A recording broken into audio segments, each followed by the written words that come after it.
తెలంగాణ అవతరణ దినోత్సవ వేడుకలకు ఈసీ అనుమతి ఇచ్చింది. జూన్ 2న తెలంగాణ రాష్ట్ర ఆవిర్భావ దినోత్సవ వేడుకల్ని గ్రాండ్ గా నిర్వహించాలని ప్రభుత్వం భావిస్తోంది. ఈ మేరకు ఇవాళ సచివాలయంలో సీఎస్ శాంతికుమారి సమీక్ష నిర్వహించారు.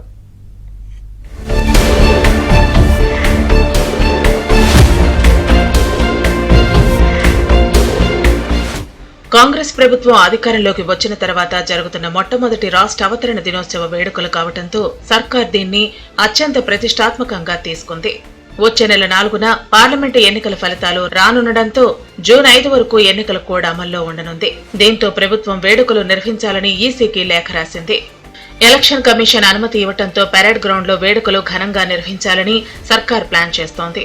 నిజానికి రాష్ట్ర అవతరణ వేడుకలకు అనుమతి ఇవ్వాలని ఈ నెల 21న ఎలక్షన్ కమిషన్ ఆఫ్ ఇండియాకు రాష్ట్ర ప్రభుత్వం లేఖ రాసింది. అయితే దాదాపు 4 రోజుల తర్వాత ఈసీ ఇందుకు అనుమతి ఇచ్చింది. దానిలో భాగంగా 1-2 రోజుల్లో ముఖ్యమంత్రి రేవంత్ రెడ్డి, మంత్రులు అందరూ హస్తన వెళ్లనున్నారు. రాష్ట్ర ప్రభుత్వం ఆధ్వర్యంలో చేపట్టబోతున్న ఈ కార్యక్రమానికి సోనియా గాంధీ, రాహుల్ గాంధీ, ప్రియాంక గాంధీలతో పాటు మరికొంతమంది ప్రముఖులను ఆహ్వానించాలని భావిస్తున్నారు.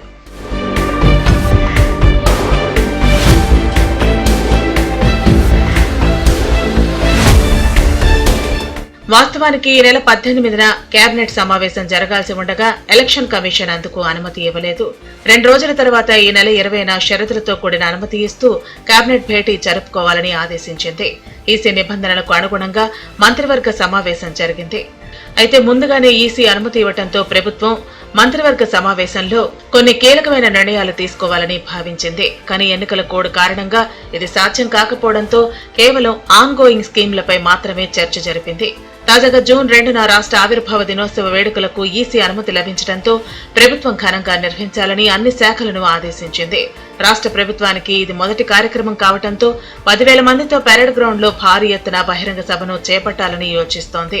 ఇందుకోసం శుక్రవారం సచివాలయంలో సీఎస్ శాంతికుమారి సమీక్ష నిర్వహించారు. సమీక్షలో డీజీపీ రవిగుప్తా, ఉన్నతాధికారులు, జీహెచ్ఎంసీ ఉన్నతాధికారులు పాల్గొన్నారు. జూన్ 2న వేడుకలను ఘనంగా నిర్వహించనున్న నేపథ్యంలో అందుకు సంబంధించిన ఏర్పాట్లపై సంబంధిత శాఖ అధికారులు సిద్ధంగా ఉండాలని సీఎస్ సూచించారు.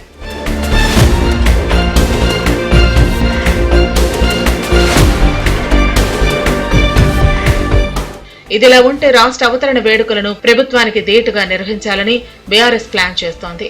తెలంగాణ భవన్లో ఈ కార్యక్రమంలో ఘనంగా నిర్వహించాలని ప్లాన్ చేసింది. కేసీఆర్ ఉద్యమం వల్లనే తెలంగాణ ప్రత్యేక రాష్ట్రం సాధ్యమైందన్న మెసేజ్ ఈ కార్యక్రమం ద్వారా ప్రజల్లోకి తీసుకువెళ్లాలని భావిస్తోంది. దీనికి తోడు ఇది బీఆర్ఎస్ కు మొదటిసారి ప్రతిపక్ష హోదాలో జరుగుతున్న వేడుకలు కాబట్టి సర్వత్రా ఆసక్తి నెలకొంది.